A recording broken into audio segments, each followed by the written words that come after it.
When you awaken from a dream period, no matter what time it is, try to recall as many details as possible from your dream. This is Mild, and it was created by Dr. Stephen Laberge. He is a sleep scientist and dream scientist. So this guy created a technique that he said should be a great way for people to have lucid dreams whenever they want. I'm gonna just go ahead and give you the technique as it's written so that we can see what we're looking at. Mild technique by Stephen Laberge. Step 1 is to set up dream recall. Before going to bed, resolve to wake up and recall dreams during each dream period throughout the night, or the first dream period after dawn, or after 6 a.m., or whenever you find convenient. Step 2, recall your dream. When you awaken from a dream period, no matter what time it is, try to recall as many details as possible from your dream. If you find yourself so drowsy that you are drifting back to sleep, do something to arouse yourself. Number 3, focus your intent. While returning to sleep, concentrate single-mindedly on your intention to remember, to recognize that you're dreaming. Tell yourself, next time I'm dreaming, I want to remember that I'm dreaming. Really try to feel that you mean it. Narrow your thoughts to this idea alone. If you find yourself thinking about anything else, just let go of these thoughts and bring your mind back to your intention to remember. Step 4, see yourself becoming lucid. At the same time, imagine that you are back in the dream from which you have just awakened, but this time you recognize that it is a dream. Find a dream sign in the experience. When you see it, say to yourself, I'm dreaming, and continue your fantasy. For example, you might decide that when you are lucid, you want to fly. In that case, imagine yourself taking off and flying as soon as you come to the point in your fantasy that you realize you are dreaming. Step 5, repeat. Repeat steps 2 and 3 until your intention is set. Then let yourself fall asleep. If while falling asleep you find yourself thinking of anything else, repeat the procedure so that the last thing in your mind before falling asleep is your intention to remember, to recognize the next time you are dreaming. Continued practice of Mild can lead to greater proficiency at lucid dreaming. Many of our advanced oneironauts have used it to cultivate the ability to have several lucid dreams any night they choose. The first thing to note is that he says to do this in every dream period throughout the night. Most people wake up around 6 times a night. So for me, when I started out, this meant waking up 6 times a night. Now, this might not be a good idea for everyone, but it worked very well for me.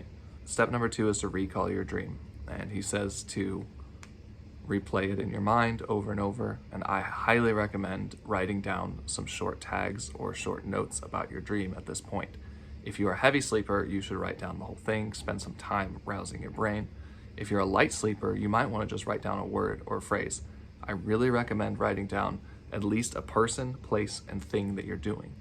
This is going to make it a lot easier for you to remember the dream later on because you can put those 3 things together and it'll form a scene in your head, so it should be able to pull up the dream.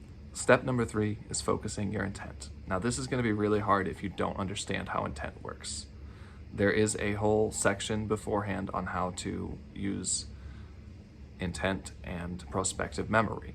If you don't know how your prospective memory works, then I would highly recommend you try this. I did it whenever I was younger, and I think it's really good as sort of a drill, not as something you continually do forever. Step number 4 is to see yourself become lucid. Now, a lot of people get hung up on this because they're like, oh, I can't visualize very well. This isn't the point. The point is to rethink through your dreams. Whenever you rethink through your dreams, you're actually just imagining what happened and saying, okay, well, next time this happens, I should notice that I'm dreaming. Just like you do when you're playing a video game or when you're playing chess or anything like that. It doesn't have to visually happen in your mind. It's just imagining it and then restructuring it to the thing that you want. This is also setting intent so that the next time it happens, you know the right thing to do. Step 5 is to repeat it until you fall asleep. I really don't recommend this for most people because I can't get to sleep if I repeat this until I fall asleep.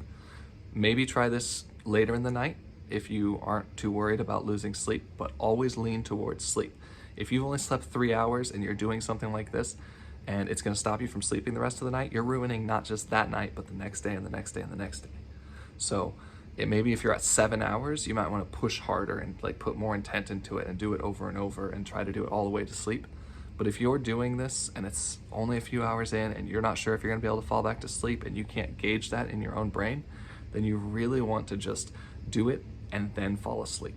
I have mentioned to a lot of people that I do these micro wake back to beds throughout the night. They're not really wake back to beds. A wake back to bed is like 30 to 90 minutes, and it's like all these things, and you get up and you move around. It really adjusts your entire sleep schedule. You should only do it once or twice a week. This is just waking up in my natural wakings throughout the night for a few minutes. I set my intent, I visualize myself getting lucid, and then I fall asleep and I get lucid. I don't quite do mild like this now, but I did it for a lot of years, and I can tell you right now, the most important thing is to continually do it every night. Because every time you do it, it doesn't just affect that night. I think of it as affecting like the next 60 nights. So if you do just a little thing in, it basically invests into the next 60 nights. So if you do it 60 nights in a row, that 60th night's going to have just loads and loads of intent from the previous 60 days. And it keeps going because, like he said, it actually affects your abilities to lucid dream. It doesn't just affect that night. It doesn't just affect the technique or your dreams or anything like that. It affects your skill level the most. You're going to recognize your dreams better. You're going to have better recall. You're going to understand your intent better. And so not just for this technique, but all other techniques become easy whenever you start understanding how to do this one and practicing it consistently. But this time you recognize that it is a dream.